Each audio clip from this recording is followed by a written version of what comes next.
ladies and gentlemen. Tonight we're going to be talking about fraternities, the birthplace of beer funnels, keggers, and Kevin Bacon's acting career. Will, what's going on? Oh, I've been watching a lot of John Oliver, so this was bound to happen eventually. Okay, sounds good. Proceed. Now, when the average person under the age of 18 imagines college, they immediately associate it with fraternities and other forms of Greek life. This association goes right up there with college sports and finally losing your virginity. We did it, buddy. It's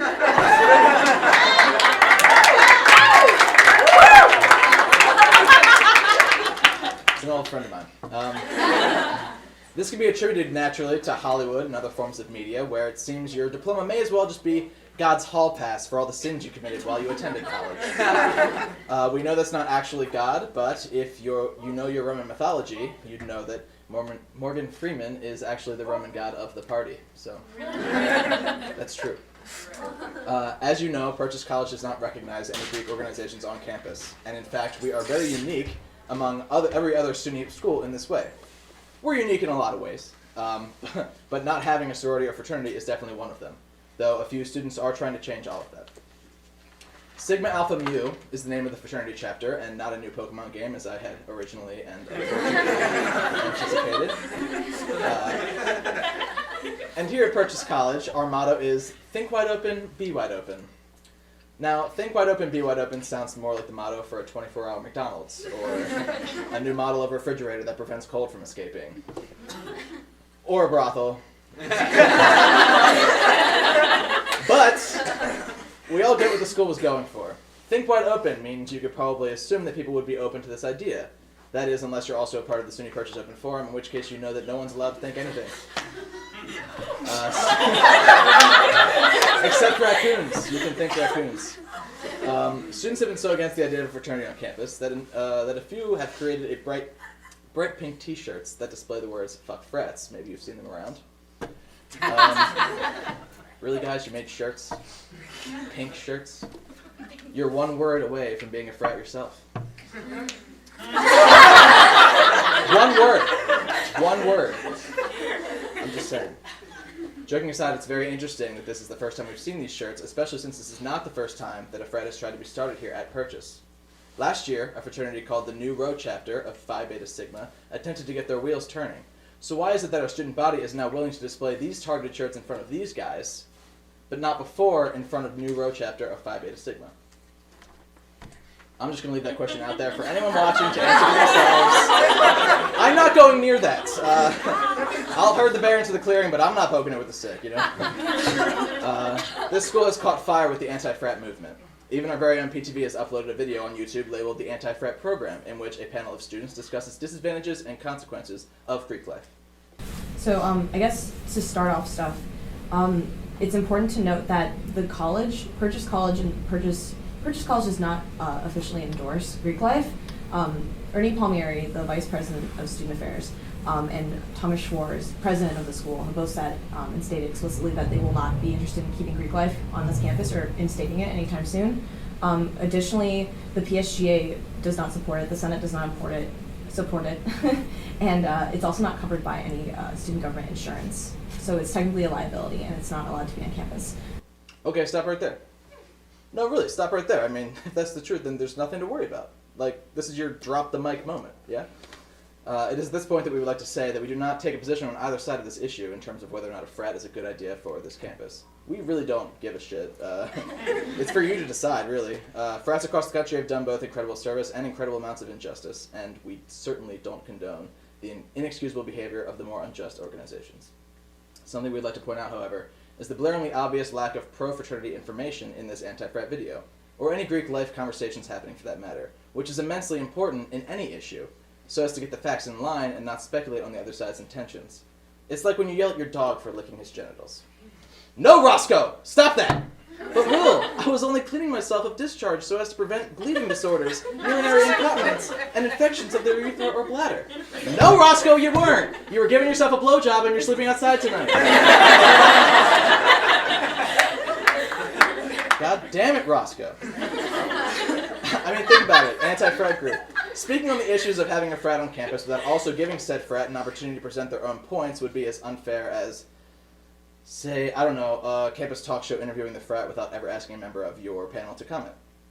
Alright, so my name is Ari Zizzo. I'm a sophomore at SUNY Purchase College. One of the things that I've been working on is starting a fraternity chapter on this campus. It's been in the works for about a year, give or take a few months maybe. But we basically tried to start something that was new and would add to this campus, something that's never really been done here before.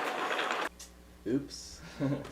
Now, if you haven't already watched the anti-frat program video, you absolutely should. It's a very educational video, and it's backed up by cited facts and will truly inform you on important issues, including sexual harassment and binge drinking. And here's an example.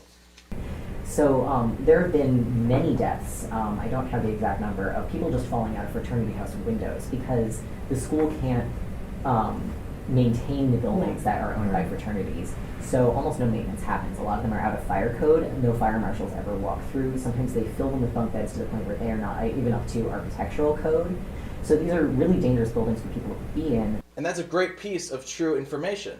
So Ari Zizzo, what do you have to say about this? We don't have the funding for a house, nor are we concerned with getting a house. We all live in the dorms. We have a couple guys living in the apartments, but again, our goal is not to be that typical fraternity. We want to do something different. Oh, they don't want a house. That takes care of that, right? Good point, Ari. You burped in the middle of what you were saying, but other than that, well said. Now, the panel is presenting figures and figures and studies conducted on frats in general. But viewers may be misled into assuming that what applies to other frats at much larger schools will apply to Sigma Alpha Mu should they officially establish themselves. Maybe and maybe not. But all it takes to avoid these miscommunications is, obviously, communication. Inform yourself on the other side before you make assumptions. Unfortunately, there are other discrepancies like this one. See here as the anti-frat program discusses the dangers of an overly masculine environment. And like this community that is very focused on empowering and putting a social status that's higher, like taking privileged groups and making them more privileged in terms of like their status on like a college campus based on the fact that they are like masculine men. Yeah. Also, finding a commonality between that masculinity as well. Just finding a group that supports your ideals and that you can be a man within this group, and it's empowerment through that idea of machoism and through that idea of Mm-hmm. Now, we're all quick to jump on the dangers of what they just referred to as toxic masculinity. But had you ever thought that perhaps masculinity isn't always a bad thing?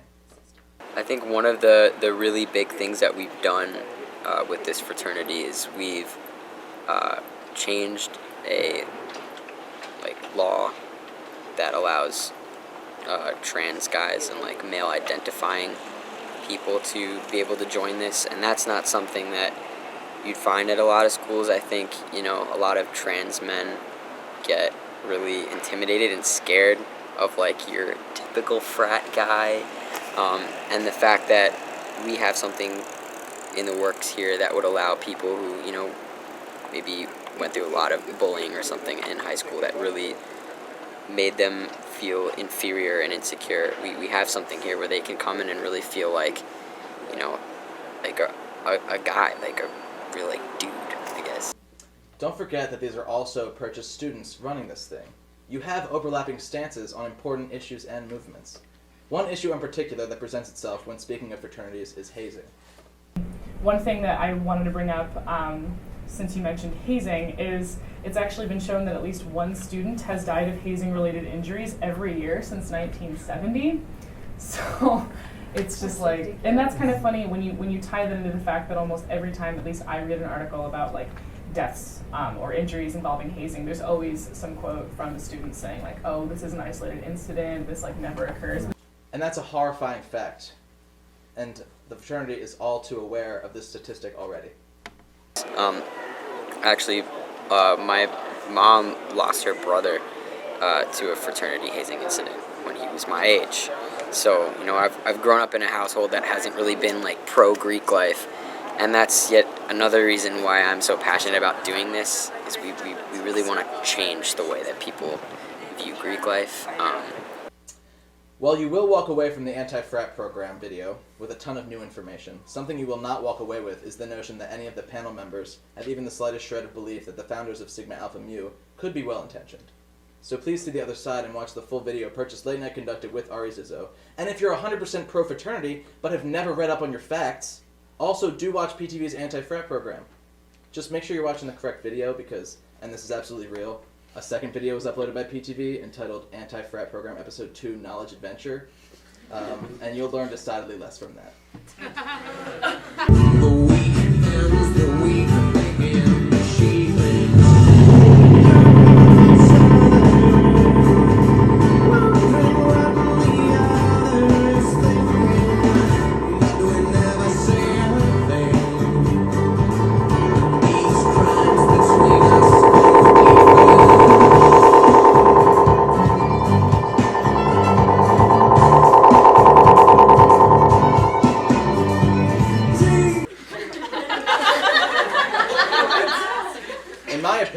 We should be much less worried about the dangers of binge drinking and much more concerned with the side effects of whatever the hell drug was consumed before the making of that video.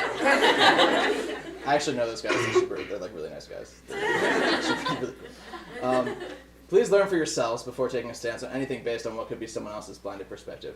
If you watch Ari's interview and still don't like what he has to say, fantastic. Because now your stance is now fully informed, and that's what we should all be aiming for. And also, try your best not to contradict yourself. Do we have time for another? I'm just gonna. Okay. Focus on the guy to the left, who stated in his introduction that he is a DT. Going to a party shouldn't feel like going to war. Exactly. Now, I know for a fact that DTs throw a party every year called the Welcome to Hell Party. And that might just be the most frat boy shit that has ever happened on Purchase Order. I really hate to blow up his spot because especially this guy is probably the most prepared member of the panel, the most informed. But in a group that talks so much about perpetuating a culture just by allowing it to be on campus, even if you're not directly associated, uttering the words going to a party shouldn't feel like going to war while in the design tech major and while sitting in a room with party balloons on the floor right in front of you is probably the most ballsy thing I've ever seen. Which is why I Purchased Late Night would like to present you with the Golden Balls Certificate for outstanding achievement in ball size. You can pick it up at PTV's next cross-dressing pterodactyl Dave Matthews Band fan club meeting. Now, to anyone on the forum who's thinking about slamming me in a post that reads, of course, the white male with the stupid haircut would defend an exclusive and privileged organization such as this, I'd just like to say, first off, Dad, it's my hair. I'm going to do what I want with it. Tom. And secondly, let's just nip this whole white male thing in the bud. Guys, give him a chance.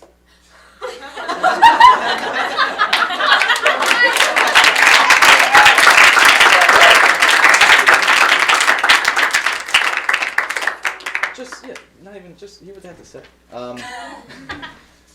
Let's see.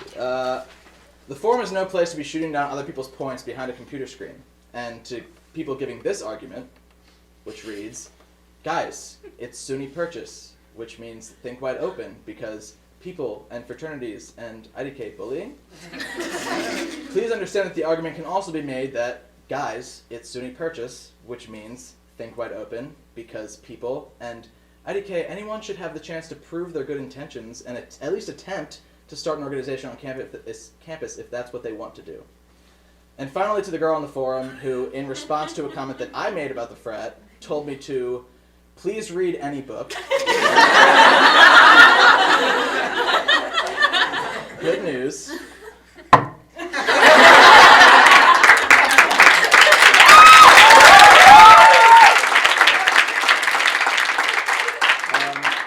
I didn't really learn anything about whether or not Greek life should be accepted on campus, but I did have a little message about trying something new. We'll be right back.